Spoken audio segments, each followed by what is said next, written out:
Good evening.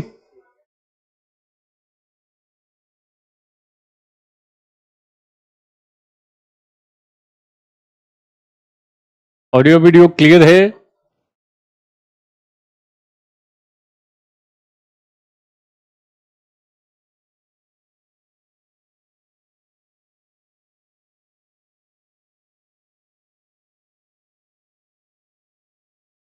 बहुत दिनों की प्रतीक्षा के बाद अंततः राजस्थान लोक सेवा आयोग के द्वारा मुख्य परीक्षा का आयोजन किया जा रहा है। पता ही होगा, प्रीलिम्स का रिजल्ट आए हुए बहुत दिन हो गया है। तो अभी जो एग्जाम है नेक्स्ट 20 को और 21 को, उसके पहले और क्या ध्यान रखेंगे, इन मुद्दों पर आज चर्चा कर लेते हैं। ये राजस्थान मुख्य परीक्षा को ध्यान में रखकर आज ये परिचर्चा की जा रही है। संक्षिप्त सी विवेचना होगी। आप सारे लोग तैयारी कर चुके होंगे। अब प्रयास करो कि सारी चीजों को रिवीजन कर लें और थोड़े लेखन का भी थोड़ा थोड़ा अभ्यास कर लें, या अगर लेखन का अभ्यास नहीं करो तो मानसिक रूप से लेखन का अभ्यास किया जा सकता है कि ऐसा प्रश्न पूछेगा तो इसमें हम इन शब्दों को लिखेंगे, इतने शब्दों को लिखेंगे। ध्यान रखना जो एक महत्वपूर्ण बात है कि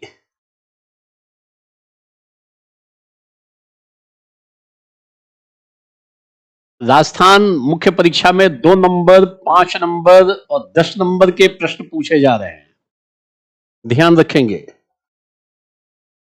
15 शब्द इसमें लिखना है, इसमें 50 शब्द लिखना है, इसमें 100 शब्द लिखना है। ध्यान रखेंगे 2 नंबर वाले शब्दों में 5 ये लाइन प्रिंट होकर आ रहा है, और कई सवाल 2 नंबर के ऐसे हैं जिसमें आप एक लाइन में भी उत्तर कर सकते हो।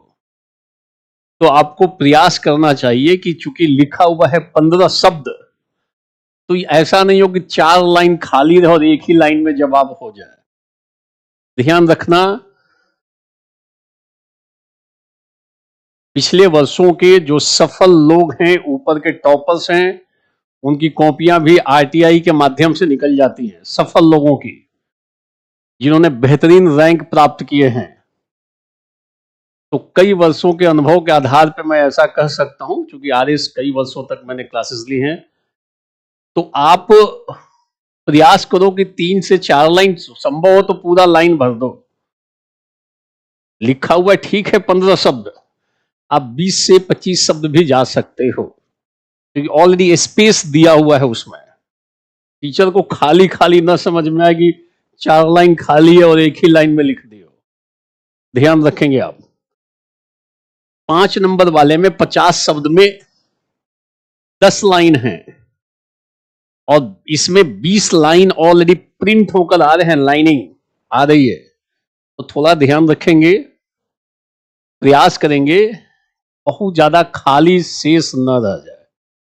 ये छोटी छोटी बातें हैं, अब बहुत ज्ञान देने की जरूरत नहीं है। आपने ऑलमोस्ट अपने सिलेबस को फिनिश कर रखा होगा।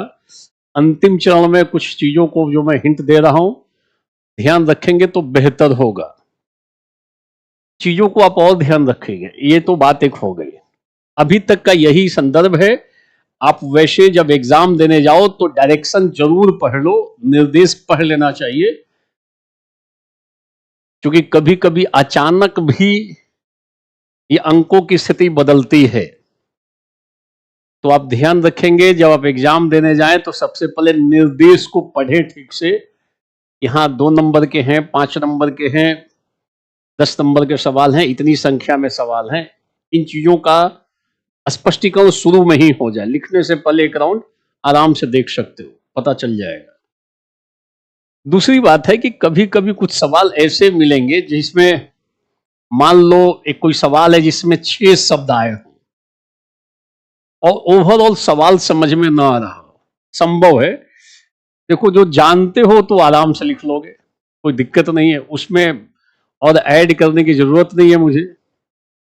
मगर मान लो सवाल आया हो, दिक्कत हो रही है उसको लिखने में, तो पूरी तरह से छोड़ने की नौबत आ सकती है। तो आप देखो कि उन 6 शब्दों में से कौन से शब्द या पद को आपकी जानकारी है, जिससे संबंधित आपकी जानकारी है, और सिलेबस को ध्यान में रखकर, जो सिलेबस उस विषय का है, उन शब्दों को सिलेबस के अन्य शब्दों से जोड़कर लिखने का प्रयास करो।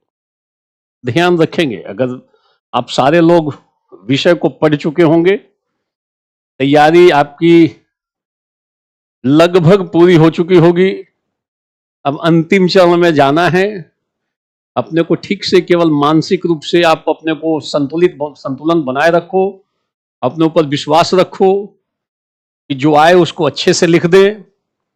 जिसमें कठिनाई हो, संभव है कि कोई सवाल आपसे न आ रहा हो, आपने पढ़ा नहीं हो, वैसी स्थिति में एक एक शब्द को पढ़ो उस प्रश्न के, और जो शब्द आ गया आपके ग्रिप में, यानी ये तो हमने पढ़ा है, फिर उससे संबंधित सिलेबस को याद करो, जोड़ते हुए कुछ पंक्तियां बना दो और लिखोगे। उस पे भी हो सकता है कि 5 नंबर में 2 नंबर आ जाए, जिसको आप छोड़ने की नौबत आ रही है उसमें भी 2-3 नंबर आप निकाल सकते हो। और ध्यान रखेंगे, मेंस में जो नंबर की स्थिति है, पिछली बार 35-36% पे इंटरव्यू का कॉल आ रहा है, और शायद कमी है। मेंस का कट ऑफ ज्यादा नहीं है, 50%, 60% कट ऑफ नहीं है, ये ध्यान रखेंगे। तो आप अगर सब में कुछ संदर्भित विशिष्ट चीजों को लिख दोगे तो कुछ ना कुछ नंबर रहेगा। कभी कभी 5 में 5 आता है, कभी कभी 5 में 4 या 3, 2 भी आता है, कई बार कट भी कर देते हैं। ध्यान रखेंगे। तीसरी बात, जिस चीज को आप पॉइंट वाइज लिख सकते हो वहां पॉइंट वाइज लिख दो, 1 2 3 4 5 करके, बजाय कि पैराग्राफ में लिखो। अगर किसी चीज की विशिष्टता पूछी गई है, विशेषता पूछी गई है, तो पॉइंट वाइज लिख दो, पहली विशेषता ये, दूसरी ये, तीसरी ये, चौथी ये, पांचवी ये, बजाय कि एक पैराग्राफ में आप पूरा पूरा विशेषता लिख रहे हो। ध्यान रखना, समान सामग्री हो, 2 लोगों की जिन्होंने आंसर लिखा हो, बिल्कुल एक ही समान आंसर हो, मगर उसकी प्रस्तुति बदल दी जाए तो संभव है एक को ज्यादा नंबर मिले, दूसरे को कम मिले। ऐसी स्थिति दिखती है आदेश में। तो आप प्रस्तुति थोड़ी प्रभावपूर्ण कर लो, पॉइंट वाइज आंसर लिखने का प्रयास करो। पॉइंट वाइज जिन लोगों ने लिखा है उनके नंबर ज्यादा आए हैं। आप पिछले साल के अगर टॉपर्स के, अगर आपने आरटीआई लगाकर कुछ कॉपियां देखी हो, जो कि उपलब्ध भी है, तो समझ में आ जाएगा कि हाँ, पॉइंट वाइज लिखने वालों को वो ज्यादा नंबर दे रहे हैं, और बिल्कुल सब पैराग्राफ में केवल भरा भरा है तो उनकी मार्किंग थोड़ी सी कमजोर है। जहां संभव हो तो 2 भागों में बांटकर भी लिख सकते हो। जैसे मान लो पूछ ले उचित और कर्तव्य में क्या अंतर है, तो ऐसा बांट के लिख सकते हो। या उचित और कर्तव्य में क्या अंतर है, पहला अंतर, दूसरा अंतर, तीसरा अंतर, ऐसे दिखा सकते हो, 1 2 3, ऐसी चीजों को दिखा सकते हो। ध्यान रखना है आप सबको कि जहां पॉइंट वाइज लिखने की स्थिति बनती हो वहां पॉइंट वाइज लिख दोगे आप। क्लियर है? जहां 2 भाग में बांटकर लिखने की स्थिति हो वहां वैसा काम करोगे। क्योंकि अब परसों दिन, कल से 20 और 21 को एग्जाम है। कुछ हम प्रश्नों को भी देख लेंगे आज। अभी अचानक मेरे पास खबर आई कि एक क्लास ले ले, मैंने कहा कि ठीक है। अभी 2 घंटे पहले ही मेरे पास मैसेज आया, एक आदेश मेंस होने जा रहा है। वैसे मैं पहले क्लासेस ले चुका हूं एथिक्स और बिहेवियर और अन्य चीजों का। ध्यान रखना, जैसे कुछ प्रश्नों को देखते हैं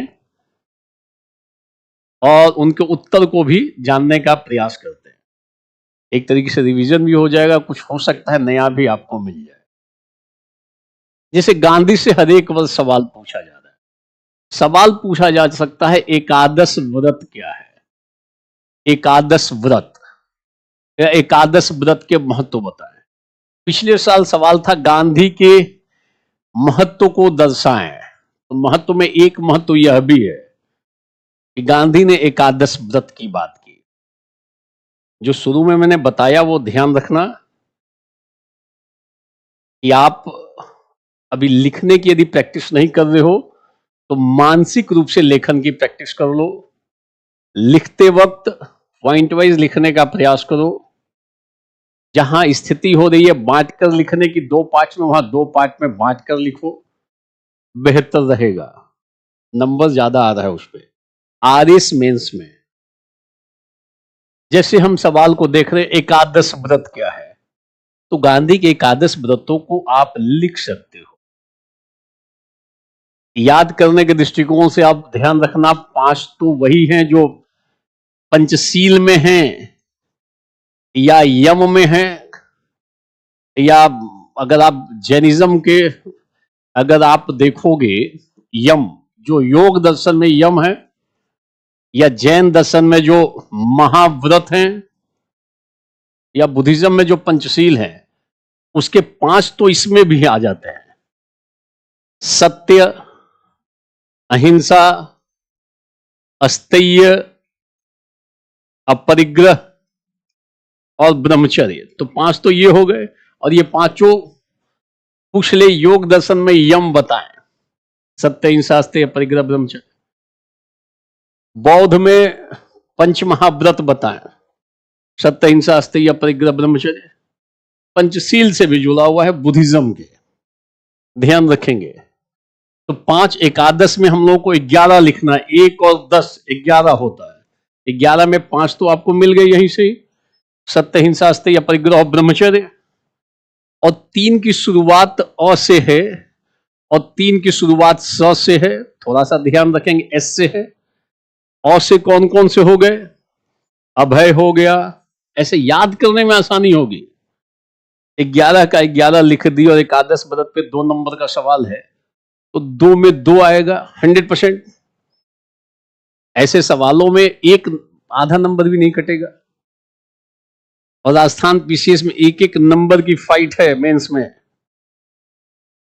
जहां बिलो 40% पे सिलेक्शन हो रहा हो, वहां समझ सकते हो कि किसी सवाल में आप 100% नंबर पा रहे हो, कितनी मजबूत स्थिति रहेगी। 3 अ से है, 3 अभय है और स्वाद है, अस्पृश्यता निवारण है, अस्पृश्यता निवारण। 3 स से है, शारीरिक श्रम है, शारीरिक श्रम है, स्वदेशी है और सर्वधर्म समभाव है। तीसरा है सर्व धर्म समभाव। एकादश व्रत में एक व्रत यह भी है। मान लो सवाल आया, पिछले साल का सवाल है, गांधी की प्रासंगिकता बताएं। तो गांधी की एक तो प्रासंगिकता की यहां पर एकादश व्रतों की बात की गई है, जीवन में नैतिकता को और मूल्यों को बढ़ावा देने में सहायक है। अगर कोई व्यक्ति सत्य बोले, अहिंसा रहे, तो आज समाज में हिंसा बढ़ रही है। आज समाज में भ्रष्टाचार बढ़ रहा है, तो लिख सकते हो गांधी का अस्तेय और अपरिग्रह भ्रष्टाचार को रोकने में सहायक है। मान लो भ्रष्टाचार को रोकने में गांधी की अवधारणा है, तो एक पॉइंट तो यहीं से निकल जाएगा कि अगर हम अस्तेय, चोरी नहीं करना, और अपरिग्रह, आवश्यकता से अधिक संपत्ति का संचय नहीं करना, अगर दोनों को उठा लेंगे तो भ्रष्टाचार पर नियंत्रण लग जाएगा। तो इस पे सवाल बन सकता है कि भ्रष्टाचार पे नियंत्रण में एकादश व्रत में ये दोनों बहुत आवश्यक है। संभव है इस पे सवाल बन जाए 2 नंबर में, सर्वधर्म समभाव। तो सर्वधर्म सम का मतलब समान, सभी धर्मों में समान भाव है, सभी धर्मों में बुनियादी एकता है, ऐसा गांधी जी कहते हैं। फाउंडेशनल यूनिटी है।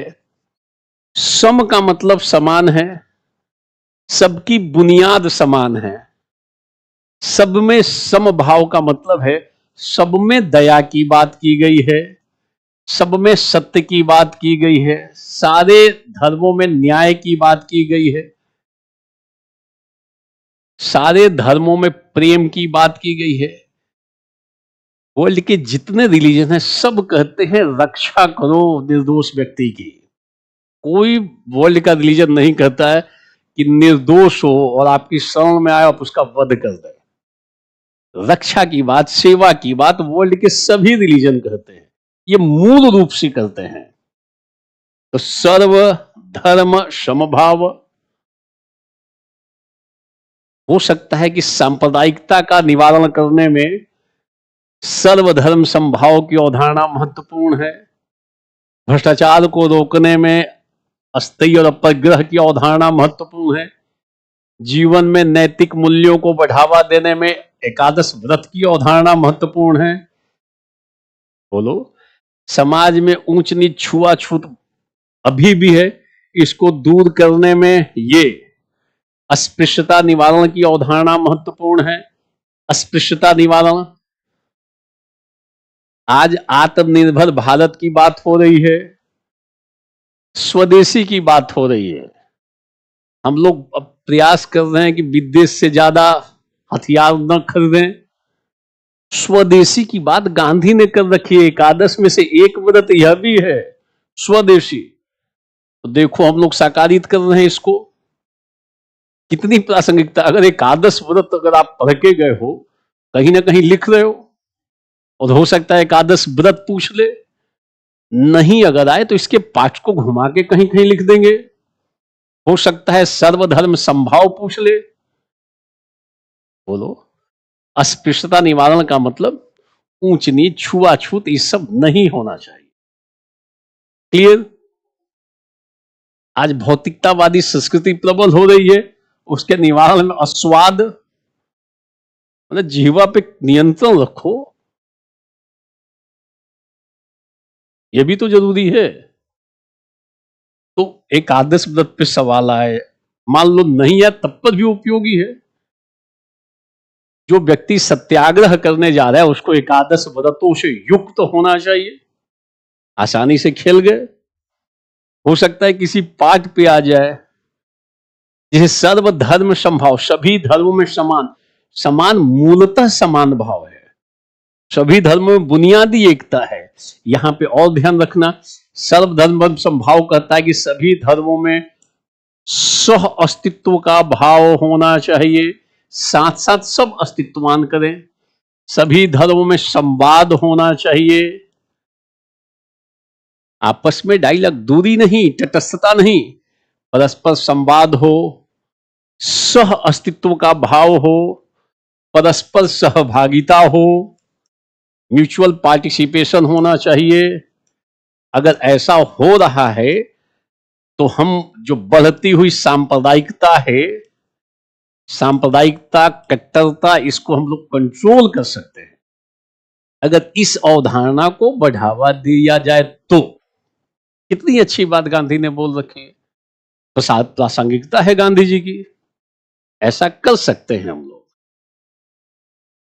इन चीजों को मैंने पढ़ा रखा है डिटेल में, अभी केवल ऐसे में बता रहा हूं कि हम कैसे खेल सकते हैं, लंबा खींच सकते हैं, शॉर्ट कर सकते हैं, अपने ऊपर निर्भर है। एक छोटा सा शब्द मैंने ले लिया, एकादश व्रत। गांधी में हो सकता है कोई टर्म इसमें से निकाल ले, या हो सकता है एकादश व्रत पूछ ले, नहीं पूछे मान लो योग दर्शन का यम आ जाए, जैनिज्म का महाव्रत आ जाए, पंचशील में भी कर सकते हो, 5 प्रकार के नैतिक आचरण। पंचशील कैसा आचरण? 5 प्रकार का नैतिक आचरण।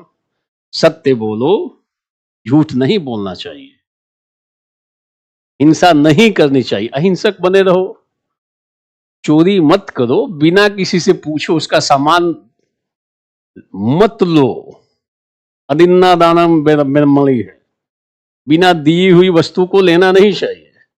ऐसा ना बिना पूछे सामने वाले के सामान का हरण कर लो, संपत्ति चुरा लो, तो अस्थेय हो जाएगा, चोरी अस्थेय होगा।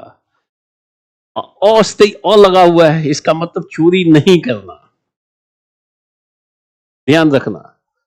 अहिंसा हिंसा नहीं करना, सत्य झूठ नहीं बोलना, ध्यान रखना। आप संभव है यहां से सवाल बन जाए, ठीक है?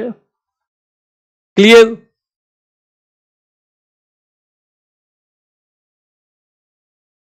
हमने एथिक्स पहले पढ़ा रखा है, अभी मैं कुछ ऐसे शब्दों की चर्चा कर देता हूं क्योंकि एक शब्द से कई सारे सवाल मैंने निकाल दिए। हो सकता है इस पे सवाल है तो गांधी से उठा के लिखो आप, कनेक्ट करके इससे। स्वदेशी की बात खूब की जा रही है, उसमें भी गांधी आ जाएंगे। क्लियर? मान लो कितना आसान शब्द है, केवल पूछ ले गांधी का अहिंसा क्या है। बहुत लोग इसको एक पक्षीय लिखेंगे, कह देंगे हिंसा नहीं करना अहिंसा है। ऐसा नहीं है। किसी को कष्ट पहुंचाना अहिंसा है, कष्ट नहीं पहुंचाना अहिंसा है। अगर आप पूरा लिखते हो तो 2 में 2 मिलता है, 5 में 5 मिल सकता है, 10 में से 6-7 मिल सकता है। वहां 10 में 10 नहीं मिल रहा है। 2 में या तो 2 दे रहे हैं, 1 दे रहे हैं, 0। 5 में कई बार 0, कई बार 1 नंबर, कई बार 2 नंबर, कई बार 5 में 5 नंबर भी आ रहा है। 10 में 10 की संभावना कम है। कुछ संभावित स्थितियों में हो सकता है 10 में 10। जैसे मान लो पूछ दे मौलिक कर्तव्यों को लिखिए, 11 मौलिक कर्तव्यों को लिखिए, 10 नंबर का सवाल मिल जाए।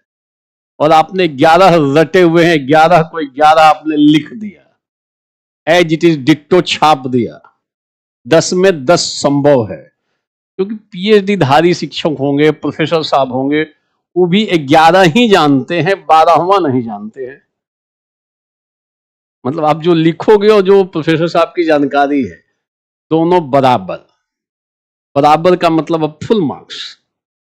ऐसी स्थिति कभी कभी होती है जब प्रश्न वस्तुनिष्ठ प्रकृति का हो, तो वहां एकरूपता आ जाएगी। एकरूपता जहां हो वहां पे अब इसमें कोई जोड़ घटाव संभव नहीं ना, कुछ और जोड़ नहीं सकते हो। ज्यादा भी पढ़ लोगे तो 11 ही लिखोगे। बीए पास वाला भी 11 लिखेगा, पीएचडी कर लोगे तब पर भी 11 ही लिखोगे, तो बराबर हो गया। प्रोफेसर साहब के ज्ञान के बराबर चले गए, तो फिर पूरा पूरा नंबर। तो कभी कभी ऐसी स्थिति होती है।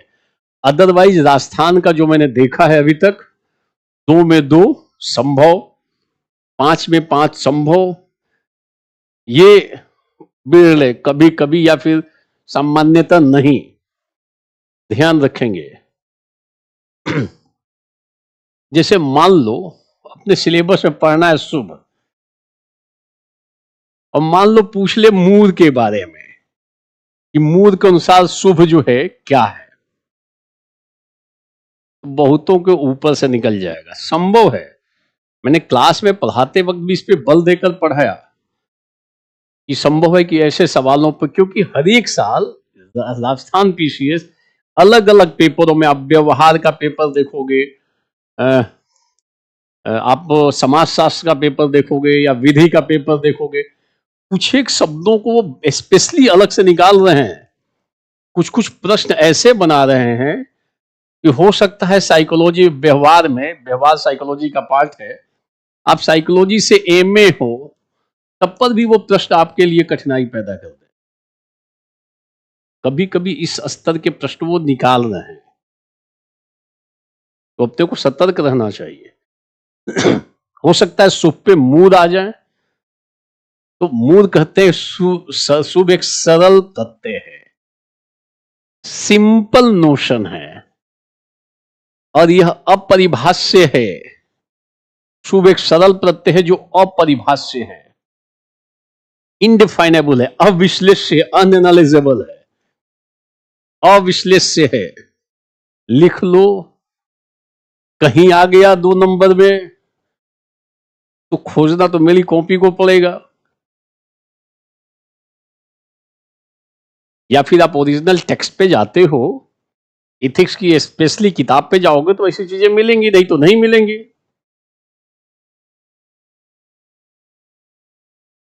तो शुभ के बारे में आ जाए तो क्या करोगे? शुभ अपरिभाष्य है। क्यों अपरिभाष्य है? क्योंकि यह सरल प्रत्यय है, यह अविश्लेष्य है, इसलिए अपरिभाष्य है। और मूल के अनुसार शुभ का ज्ञान अंतः प्रज्ञा से होता। हो सकता है सवाल पूछ ले,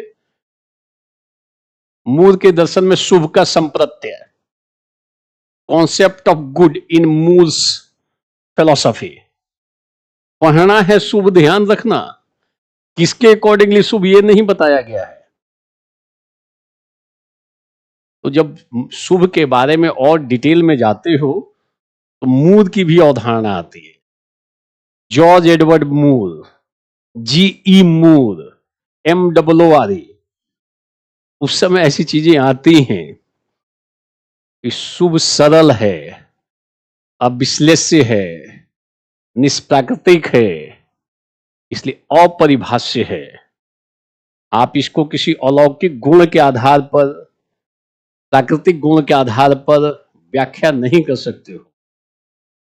करोगे तो ध्यान रखना दोष हो जाएगा। इसको हम नेचुरलिस्टिक फैलेसी बोलते हैं। प्रकृतिवादी दोष एक बार बहुत पहले आ चुका है। शुभ का ज्ञान कैसे मिलता है? तो अंतः प्रज्ञा से होता है, ऐसा कहा गया है मूल के अनुसार।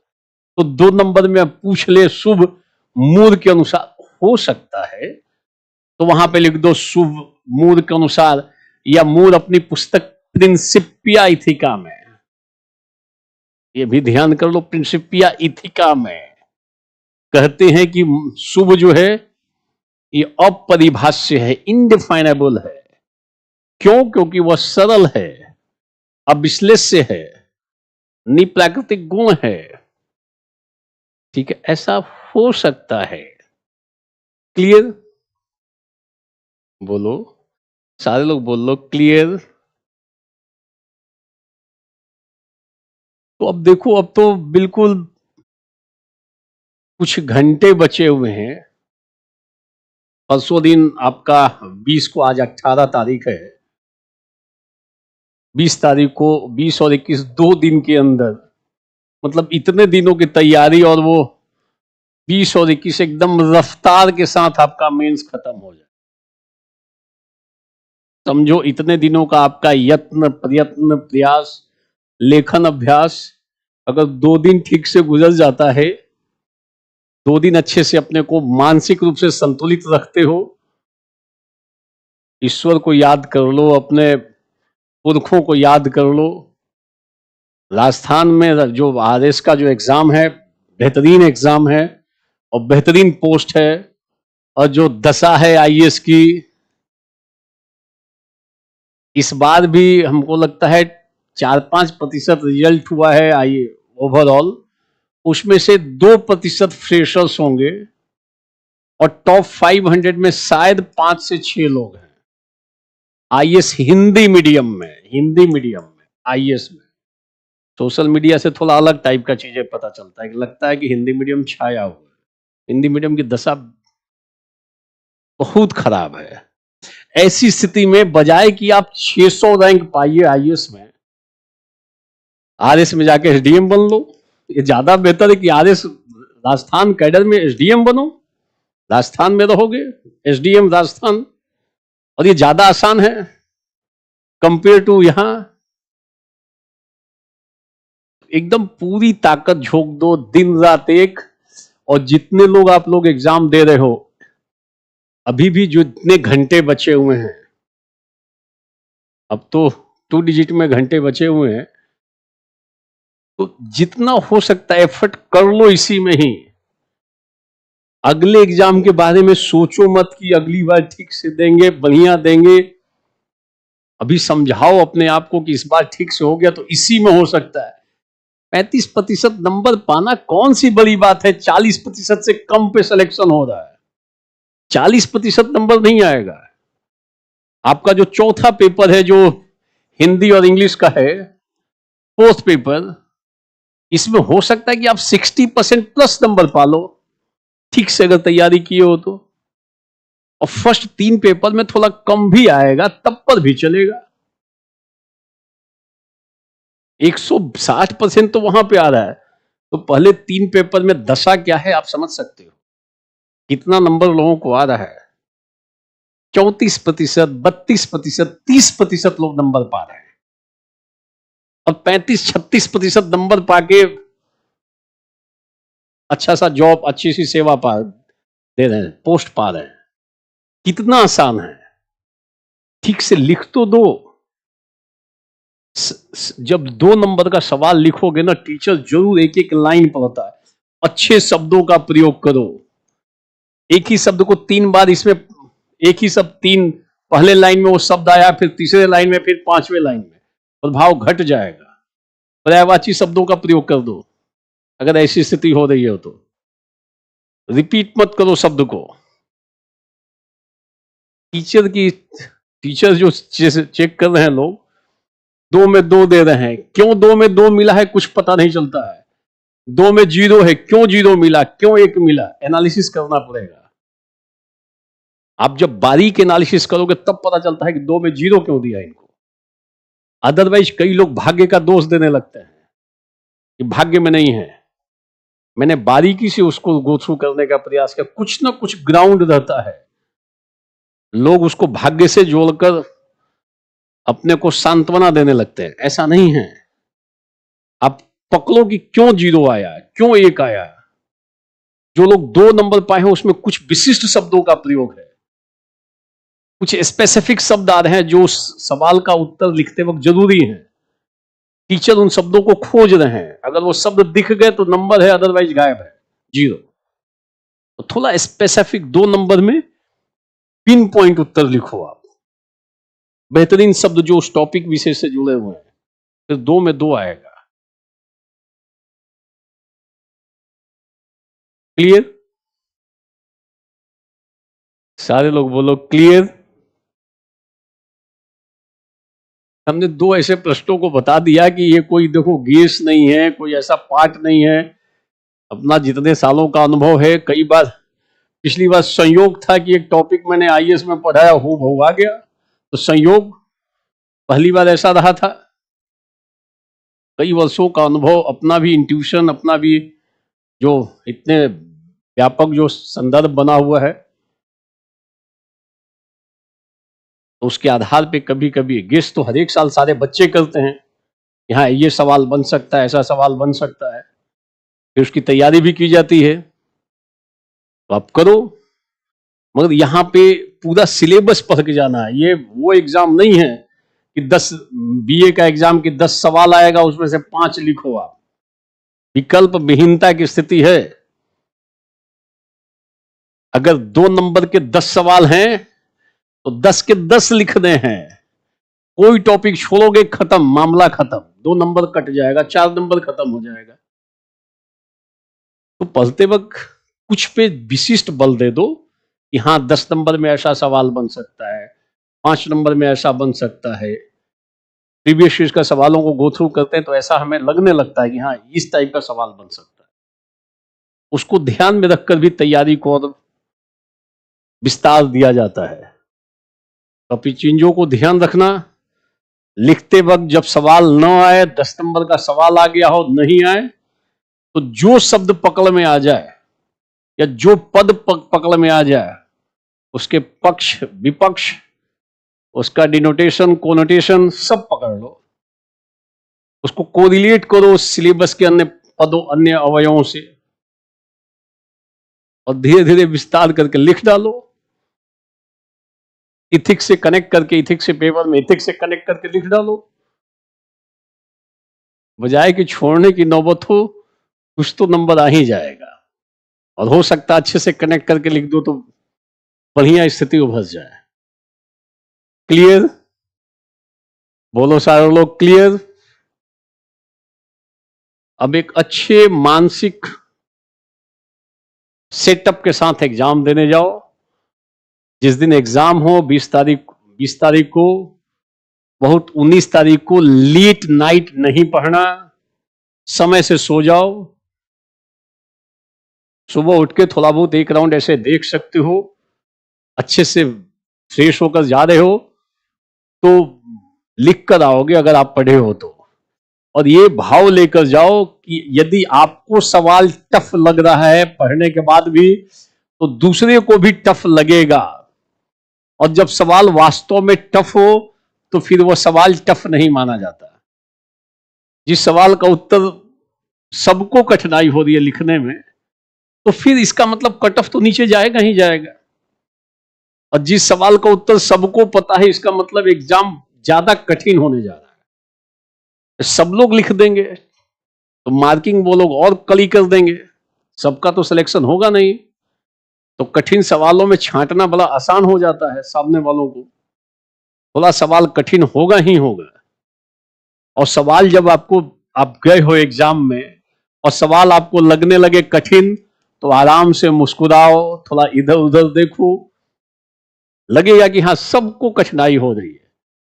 और जब सबको कठिनाई है तो आप अपने इंपल्सेस को, थोड़ा संवेगों को अपने बुद्धि से कंट्रोल करो और सोच सोच के, थोड़ा बहुत ध्यान करके लिखते चले जाओ।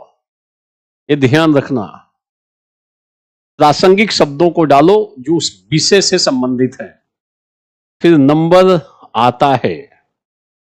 मैंने खूब कॉपियों को देखा है ऐसा। तो विवेक का प्रयोग करना है, इमोशनल नहीं होना। सवाल एक तो सवाल टफ, और दूसरा आप हो गए, आपके भीतर भय पैदा हो गया, घबराहट हो गई, तो फिर तो और कठिनाई पैदा करोगे ना। आपका प्रेजेंटेशन और लो हो जाएगा, आपका कॉन्फिडेंस लेवल डाउन, तो अभिव्यक्ति में गड़बड़ होगी। तो आप सवाल कठिन है तो मुस्कुराओ, और फिर अपनी जितनी ताकत है ध्यान लगाओ, और फिर पूरी ताकत के साथ उसे लिखो। बेहतर स्थिति उभर सकती है। 40% नंबर ये कोई बहुत ज्यादा नहीं हुआ एसडीएम बनने के लिए। ठीक ठीक लिख दोगे तो हो सकता है किसी में 5 में 4 आए, किसी में 5 में 2 भी आए, तब पर भी तो बैलेंस है ना। 5 में 4 और 5 में 2 का मतलब 60% हो गया। 10 में से 6 नंबर आ गया। 5 में हो सकता है 1 भी आए, किसी में 4 भी आ जाए, तब पर भी मैनेज हो जाएगा। और चाहे जितना पढ़ के जाओगे कुछ तो कठिनाई आएगी ही आएगी। उस कठिनाई का प्रभाव अन्य सवालों पे न पड़े। ऐसा नहीं कि एकदम कॉन्फिडेंस डाउन हो जाए एग्जाम में। पढ़ के गए हो तो मान के चलो लिख के आओगे, इतना विश्वास रखो अपने ऊपर। थोड़ा अपने पुरखों को याद कर लो, मदर फादर को याद कर लो, थोड़ा ऊपर वाले को याद कर लो, क्योंकि अभी सारी चीजें आपके कंट्रोल में है नहीं। अपने ऊपर फोकस करो और अच्छे से लिखो, संयमित तरीके से जाओ, बिना किसी हड़बड़ी के। शांतचित्त होकर बैठोगे और जितना आपने पढ़ा है उसी पढ़ाई पे आप 10 नंबर ज्यादा पा सकते हो। अगर आपका कॉन्फिडेंस डाउन है, घबराहट हो रही है, भय पैदा करोगे, जितनी आपकी जानकारी है उसी में 10 नंबर घट जाओगे, जितना आप डिजर्व करते हो। तो आप थोड़ा सा अपने आप को समझाओ, रेगुलेट करो। अब बहुत रेडिकली आप चेंज नहीं कर सकते हो अपने आप को। इस चंद घंटों में बहुत सारा ज्ञान अर्जित नहीं कर सकते हो। पढ़ाई का लगभग एक शेप ले चुका होगा आपका स्तर। रिवीजन कर लो अच्छे से, वो संभव है सरसरी निगाह से एक बार देख लो, कुछ लगता है कुछ नई चीजें और उभर के सामने आ रही है। इंटायरली नई चीजें मत पढ़ना शुरू करना, लास्ट मोमेंट है। ये सब चीजों को ध्यान रखो और एग्जाम दो।